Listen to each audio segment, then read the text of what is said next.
बिस्मिल्लाहिर्रहमानिर्रहीम। एक बीबी सी ते उनकी नवी नवी शादी हो गई। शादी तो बाद जो अपने ससुराल गई तो उनके तो पहलों दो उहदियां जठानियां होर सी ਜਿਹੜੀਆਂ उत्थे पहले तो रह रही सी। उन्हां नाल भी मुलाकात हुई ते ਇਹ ਜਦੋਂ कोई मुकलाविਆਂ ਦਾ वक्त खत्म हो जाता है ना आना जाना, तो उस तो बाद एक दिन वो दोवें जठानियां ते ये जिहड़ी छोटी नूंह जिहड़ी वीज के आई सी ये एक जगह ते बैठियां न। ते वो जिहड़ी एक जठानी ना जिहड़ी सारियां तो वड्डी सी वो ना अपने कोई कड़े कुड़े ते कैंठा पा के ना ते बैठी है ते नाल गल्लां करदी पई भी ਇਹ ਜਿਹੜਾ ਕੈਂਠਾ मैं पाया है ये मेरी माँ ने मैनू दिता सी ते ਜਿਹੜੇ आ मैं ਘੈਂਟੇ अपने कड़े पाए ने ये मेरे मामू ने दिते सी। ते अजे मैं जिहड़ा सहुरियां वाला दाज तां जिहड़ा जेवर अजे पाया ही नहीं दा। ये सारा जेवर जिहड़ा मैं पाया है ये मेरे मापियां दा है।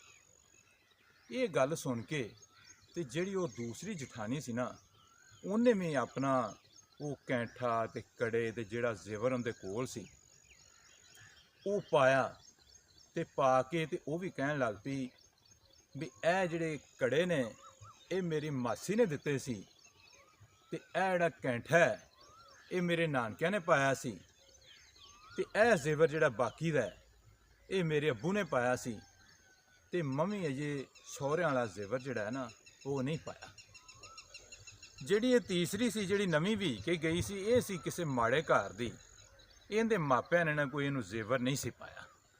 बड़ी परेशान हुई भी ये जिन्हां दे बराबर अज मैं बैठी हाँ उन्हां कोल किन्ना किन्ना जेवर जिहड़ा है वो मापिਆਂ दा है ते मेरे कोल कोई चीज़ भी नहीं हैगी जिहड़ा मम्मी कोई कड़े कुड़े या कैंठा पा के दे ते सामने बह के ते इन्हां दा मुकाबला कर सकां। इसे परेशानी नूं अपने दिल दे विच बिठा के ते जदों वो मिलण वास्ते अपनी मां दे कोल जांदी है तो उत्थे आदे अब्बू नूं कहंदी है भी अब्बू जी तुसी जदों मेरी शादी करन लगे साजे ते कोई माड़ा घर वेख लेना सी। वो तो बड़े तगड़े लोग ने ते इस तरह जिहड़ा है ना मेरियां जिहड़ियां जठानियां ने उन्हां कोल इन्ना ना जेवर है ते वो जदों बाहर लिया के ते वो पादियां ने ते वो गल्लां करदियां ने भी ये सारा जिहड़ा है ना ये मापिਆਂ मन्नो है ते सहुरियां दा जेवर जिहड़ा ना ये पिया है ते मेरे कोल कोई हुंदा नहीं दा ते मैं की करां। उनदी मां ते उनदे प्यो ने उन्होंने एक नसीहत की भी पुत्तर जिहड़े वसेबे हुंदे ने ना ये जेवर नाल नहीं हुंदे ते तू अपनी अकल ते जहानत नाल उत्थे रहना। खैर ये नसीहत उन्हें अपने अब्बू ते अम्मी कोलों लई ते वो वापस आ गई अपने सहुरियां ते उन्हें एक नवे रंग नाल जिंदगी बसर करने की जिहड़ी कोशिश की। उन्होंने कोई कामियां भी जिहड़ियां ने ना वो लाइयां सी जिहड़ियां सुबह शाम आदियां सी ते वो घर दा काम करदियां सी। एक दिन वो आपदे सहुरे नूं कहंदी भी अब्बू जी जे तुसीं इजाजत दिओ तो मैं तुहाडे नाल एक गल करनी है। सहुरे ने कहा भी ठीक है पुत्तर गल कर लै जिन्नियां मर्जी गल्लां करन वास्ते हुंदियां ने। उसने कहा भी ए जिहड़ा सवेरे कामी दुध रिड़कन वास्ते आंदी है तो की पता है भी ये कोई चज नाल हथ भी धोंदी है या नमाज रोज़ा भी करती है या कोई परहेजगार भी हैगी है कि नहीं हैगी कि उवें ही हथ आण के ते दुध विच पा देंदी है। अगर तुसीं इजाजत दिओ तो दुध जिहड़ा ना मैं ना रिड़कलां करां। उहदे सहुरे ने कहा भी इस तो चंगी होर किहड़ी गल है अगर तू रिड़क लवें तो तू रिड़क लिया कर। उसने कहा भी चलो ठीक है मैं कल तो दुध आप रिड़कां करां दी। दूसरा दिन होया सुबह सुबह उठे तो उन्हें दुध जिहड़ा ना वो झाटी दे विच पाया तो वो पुराने दौर का जिहड़ा तरीका हुंदा सी दुध रिड़कण वाला एक मधानी हुंदी सी ते नाल उहदे ना एक रस्सा जिहा हुंदा सी जिन्हों गुलियां लगियां हुंदियां सी उहनूं ना वो नेत्रा आंदे हुंदे सी। वो जिंदे नाल इस तरह करके ना दुध रिड़किया जांदा सी। उन्हें वो दुध रिड़कना शुरू कर दिता ते दुध रिड़कदी पी ते कामी आई ते आण के उहनूं कहंदी है भी मालकन तुसीं आप लगे जे ते ये तो मैं रिड़कना सी। उसने कहा भी मैं फर्क ही हैगी सां ते मैं कहा भी मैं दुध रिड़क लैनी आ ते तुसीं कोई होर काम कर लवो। ਉਹਨੇ ਇਹ ਨਹੀਂ ਕਿਹਾ ਉਹਨਾਂ ਨੂੰ ਵੀ ਤੁਸੀਂ ਨਾ ਆਇਆ ਜੇ, ਬਲਕਿ ਉਹਨੂੰ ਇਹ ਕਿਹਾ ਵੀ ਤੁਸੀਂ ਕੋਈ ਹੋਰ ਕੰਮ ਕਰ ਲਵੋ। ਉਹ ਦੂਸਰੇ ਕੰਮਾਂ ਕੁੰਮਾਂ ਦੇ ਵਿੱਚ ਲੱਗ ਪਈ। ਦੁੱਧ ਉਹਨੇ ਰਿੜਕਿਆ, ਲੱਸੀ ਬਣਾਈ, ਸਾਰਿਆਂ ਨੂੰ ਪਿਆਈ, ਨਾਸ਼ਤਾ ਕਰਵਾਇਆ। ਦੂਸਰਾ ਤੀਸਰਾ ਦਿਨ ਹੋਇਆ ਤੇ ਫਿਰ ਉਹਨੇ ਆਪਦੇ ਸਹੁਰੇ ਨੂੰ ਕਿਹਾ ਵੀ ਤੁਸੀਂ ਜਦੋਂ ਆਪਣੇ ਬਾਹਰ ਖੇਤਰ ਤੇ ਜਾਂਦੇ ਜੇ, ਖੂਹਾਂ ਤੇ ਜਿੱਥੇ ਤੁਸੀਂ ਕੰਮ ਕਰਦੇ, ਤੇ ਜਦੋਂ ਰੋਟੀ ਦਾ ਵਕਤ ਹੁੰਦਾ ਹੈ ਤਾਂ ਤੁਸੀਂ ਉੱਥੋਂ ਘਰ ਆਉਂਦੇ ਜੇ ਖਾਣਾ ਖਾਣ। ਇੱਥੋਂ ਖਾਣਾ ਖਾ ਕੇ ਤੇ ਫਿਰ ਤੁਸੀਂ ਉੱਥੇ ਆਪਣੇ ਕੰਮ ਤੇ ਜਾਂਦੇ ਜੇ। ਅਗਰ ਤੁਸੀਂ ਮੈਨੂੰ ਇਜਾਜ਼ਤ ਦਿਓ ਤੇ ਮੈਂ ਤੁਹਾਡੀ ਰੋਟੀ ਜਿਹੜੀ ਉੱਥੇ ਕੰਮ ਤੇ ਹੀ ਨਾ ਲੈ ਕੇ ਆਵਾਂ ਕਰਾਂ। ਉਸ ਨੇ ਕਿਹਾ ਵੀ ਠੀਕ ਹੈ, ਅਗਰ ਤੂੰ ਉੱਥੇ ਕੰਮ ਤੇ ਆ ਜਾਵੇਂ ਤਾਂ ਅਸੀਂ ਰੋਟੀ ਉੱਥੇ ਖਾ ਲਵਾਂ ਕਰਾਂਗੇ, ਸਾਡਾ ਵਕਤ ਬਚੇ ਕਰੇਗਾ। ਜਿਹੜਾ ਸਫ਼ਰ ਅਸੀਂ ਆਮਨ ਜਾਮਨ ਦੇ ਵਿੱਚ ਵਕਤ ਲਾਣੇ ਆ ਉਹ ਬਚ ਜਾ ਕਰੇਗਾ।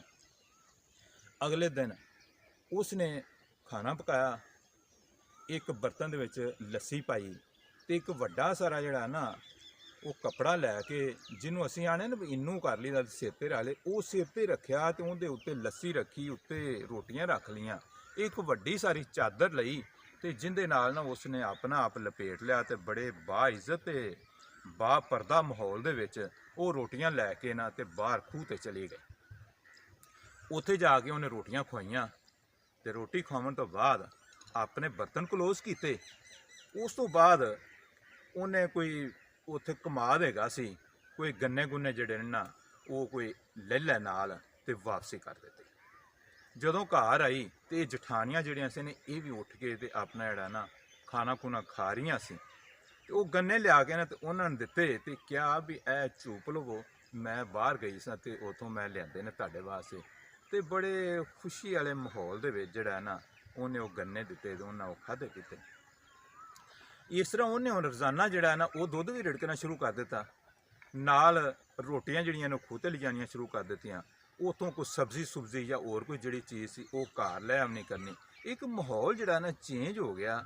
ਇਸ ਤਰ੍ਹਾਂ ਜਿਹੜੀ ਬਾਹਰ ਲੇਬਰ ਕੰਮ ਕਰਦੀ, ਜਿੰਨੀਆਂ ਔਰਤਾਂ ਜਿਹੜੀਆਂ ਨਾ ਉਹਨਾਂ ਦਾ ਆਣ ਕੇ ਕੰਮ ਕਰਦੀਆਂ ਸੀ ਨਾ, ਉਹ ਸਾਰੀਆਂ ਨੂੰ ਉਹਨੂੰ ਇਹ ਕਹਿਣ ਲੱਗ ਪਈਆਂ ਵੀ ਇਹ ਚਦਰਾਣੀ ਹੈ। ਜਦੋਂ ਕੋਈ ਮਾਮੂਲੀ ਛੋਟੀ ਵੀ ਗੱਲ ਪੁੱਛਣੀ ਹੋਵੇ ਤੇ ਉਹ ਬੀਬੀਆਂ ਜਿਹੜੀਆਂ ਕੰਮ ਆ ਗਈਆਂ ਸੀ ਨਾ, ਉਹ ਆਪਸ ਦੇ ਵਿੱਚ ਉਹਨਾਂ ਆਖਣਾ ਕਰਨਾ ਵੀ ਹੁਣੇ ਚਦਰਾਣੀ ਆਂਦੀ ਹੈ ਤੇ ਫਿਰ ਉਹਦੇ ਨਾਲ ਗੱਲ ਕਰਨੀ ਆ। ਜਦੋਂ ਉਹਨੇ ਚਦਰਾਣੀ ਨਾਲ ਉਹਨਾਂ ਨੇ ਗੱਲ ਕਰਨੀ ਤਾਂ ਉਹਨਾਂ ਆਪਦੇ ਸਹੁਰੇ ਨਾਲ ਕਰਨੀ ਵੀ ਇਹ ਬੀਬੀਆਂ ਜਿਹੜੀਆਂ ਇਹਨਾਂ ਦਾ ਇਹ ਮੁਤਾਲਬਾ ਜਾਂ ਪੈਸੇ ਮੰਗਦੀਆਂ ਨੇ ਜਾਂ ਇਹਨਾਂ ਨੂੰ ਦਿਹਾੜੀਆਂ ਦੇਣੀਆਂ ਨੇ। ਉਹਦੇ ਸਹੁਰੇ ਨੇ ਉਹਨਾਂ ਨੂੰ ਉਹ ਜਿਹੜੀ ਨਿੱਕੀ ਨੂੰਹ ਸੀ ਉਹਨੂੰ ਪੈਸੇ ਫੜਾ ਦੇਣੇ ਕਰਨੇ ਵੀ ਇਹ ਜਿੰਨੀਆਂ ਔਰਤਾਂ ਕੰਮ ਕਰਦੀਆਂ ਨੇ ਵੀ ਇਹਨਾਂ ਨੂੰ ਜਿੰਨੀਆਂ ਜਿੰਨੀਆਂ ਦਿਹਾੜੀਆਂ ਨੇ ਉਹ ਵੀ ਦੇਵੇ। ਉਸ ਸਾਰਾ ਮਾਹੌਲ ਜਿਹੜਾ ਨਾ ਉਹਦੇ ਵਿੱਚ ਚਦਰਾਣੀ ਹੋ ਗਈ। ਜਿਹੜਾ ਕੋਈ ਬੰਦਾ ਹੈ ਜਾਂ ਔਰਤ ਹੈ ਉਹ ਸਾਰੇ ਜਿਹੜੇ ਨੇ ਉਹ ਚਦਰਾਣੀ ਦਾ ਹੀ ਨਾਂ ਲਵਣ ਵੀ ਇਹ ਗੱਲ ਚਦਰਾਣੀ ਦੀ ਹੈ, ਇਹ ਗੱਲ ਚਦਰਾਣੀ ਦੀ ਹੈ। ਚਦਰਾਣੀ ਘਰ ਦੇ ਵਿੱਚ ਵੀ ਛਾ ਗਈ ਤੇ ਬਾਹਰ ਖੇਤਰ ਤੇ ਪੈਲੀ ਤੇ ਖੂਹ ਤੇ ਵੀ ਛਾ ਗਈ ਤੇ ਸਾਰੇ ਲੇਬਰ ਨੂੰ ਇਹ ਪਤਾ ਸੀ ਵੀ ਪੈਸੇ ਵੀ ਚਦਰਾਣੀ ਨੇ ਦੇਣੇ। ਜਦੋਂ ਉਹ ਵੱਡੀਆਂ ਜਠਾਣੀਆਂ ਨੂੰ ਪਤਾ ਲੱਗਾ ਵੀ ਇਹ ਤੇ ਇਹਦਾ ਹੀ ਸਾਰੇ ਨਾਂ ਲੈਂਦੇ ਨੇ, ਇਹ ਬਾਹਰ ਜਾਂਦੀ ਰੋਟੀਆਂ ਲੈ ਜਾਂਦੀ, ਸਵੇਰੇ ਉੱਠ ਕੇ ਤੇ ਦੁੱਧ ਜਿਹੜਾ ਰਿੜਕਦੀ ਹੈ ਤੇ ਸਾਡਾ ਨਾਂ ਹੀ ਕੋਈ ਨਹੀਂ ਲੈਂਦਾ। ਇੱਕ ਦਿਨ ਉਹਨਾਂ ਨੇ ਨਾ ਆਪਦੇ ਸਹੁਰੇ ਨੂੰ ਬੁਲਾਇਆ ਵੀ ਇਹ ਜਿਹੜੀ ਸਾਡੀ ਛੋਟੀ ਜਿਹੜੀ ਦਿਵਰਾਣੀ ਇਹ ਬਾਹਰ ਜਾਂਦੀ ਸਾਰੇ ਕੰਮ ਇਹ ਕਰਦੀ ਏ, ਜਿਹੜਾ ਸਾਡੇ ਹਿੱਸੇ ਦਾ ਕੰਮ ਹੈ ਨਾ ਅਸੀਂ ਉਹ ਆਪ ਕਰਾਂਗੇ।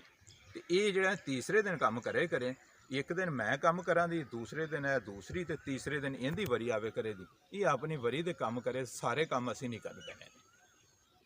ਉਹ ਕੰਮ ਕਰਨ ਦਾ ਸ਼ੌਕ ਪੈਦਾ ਹੋ ਗਿਆ। ਉਹਨਾਂ ਵੀ ਨਾਲ ਜਿਹੜਾ ਨਾ ਕੰਮ ਸ਼ੁਰੂ ਕਰ ਦਿੱਤਾ।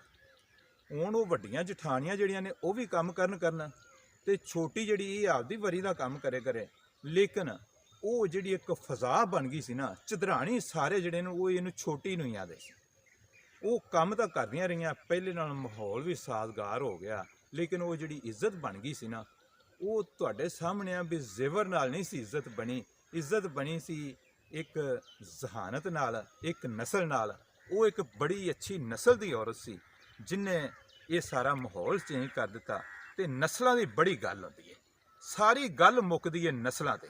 ਜੇ ਅਗਰ ਨਸਲ ਅੱਛੀ ਹੈ ਤੇ ਫਿਰ ਸਾਰਾ ਮਾਹੌਲ ਵੀ ਅੱਛਾ ਹੋ ਜਾਂਦਾ। ਕੁਛ ਨਸਲਾਂ ਐਸੀਆਂ ਹੁੰਦੀਆਂ ਨੇ, ਕੁਛ ਬੀਬੀਆਂ ਵੇਚ ਕੇ ਆਉਂਦੀਆਂ ਨੇ ਤੇ ਘਰ ਦੇ ਵਿੱਚ ਬੜਾ ਇਤਫਾਕ ਤੇ ਇਤਿਹਾਦ ਹੁੰਦਾ ਹੈ, ਲੇਕਿਨ ਉਹਨਾਂ ਦਾ ਪੈਰ ਪਾਵਨਾ ਹੁੰਦਾ ਹੈ, ਸਾਰੇ ਜਿਹੜੇ ਨੇ ਉਹਨਾਂ ਦਾ ਇਤਫਾਕ ਖਤਮ ਹੋ ਜਾਂਦਾ, ਸਾਰੇ ਅਲੱਗ-ਅਲੱਗ ਹੋ ਜਾਂਦੇ। ਇਹ ਵੀ ਨਸਲਾਂ ਹੀ ਹੁੰਦੀਆਂ ਨੇ। ਲੋ ਜਨਾਬ, ਮੈਂ ਜਿਹੜੀ ਇਹ ਗੱਲ ਤੁਹਾਡੇ ਸਾਹਮਣੇ ਰੱਖੀ ਹੈ ਨਾ, ਉਹਦੇ ਵਿੱਚ ਹੀ ਆ ਵੀ ਬੀਬੀਆਂ ਨੂੰ ਖਾਸ ਤੌਰ ਤੇ ਇਹ ਦਰਸ ਹੈ ਵੀ ਤੁਸੀਂ ਜਿਹੜਾ ਘਰ ਦਾ ਕੰਮ ਜਦੋਂ ਆਪ ਕਰੋ ਦੀਆਂ ਤੇ ਘਰ ਦੀਆਂ ਮਾਲਕ ਤੁਸੀਂ ਫੇਰ ਬਣਨਾ ਹੈ। ਜੇ ਤੁਸੀਂ ਆਖੋ ਦੀਆਂ ਵੀ ਅਸੀਂ ਆਰਾਮ ਨਾਲ ਪਲੰਗ ਤੇ ਬਹਿ ਰਹੀਏ ਤੇ ਰੋਟੀ ਵੀ ਇੱਥੇ ਆ ਜਾਏ ਤੇ ਕਾਮੀਆਂ ਜਿਹੜੀਆਂ ਉਹ ਸਾਡੇ ਕੰਮ ਕਰਨ, ਤੁਹਾਡਾ ਨਾਂ ਕਿਸੇ ਨਹੀਂ ਲੈਣਾ। ਲੋ ਜਨਾਬ, ਅਗਰ ਇਹ ਵੀਡੀਓ ਅੱਛੀ ਲੱਗੀ ਹੈ ਤੇ ਇਹਨੂੰ ਅੱਗੇ ਲਾਜ਼ਮੀ ਸ਼ੇਅਰ ਕਰ ਦੇਣਾ।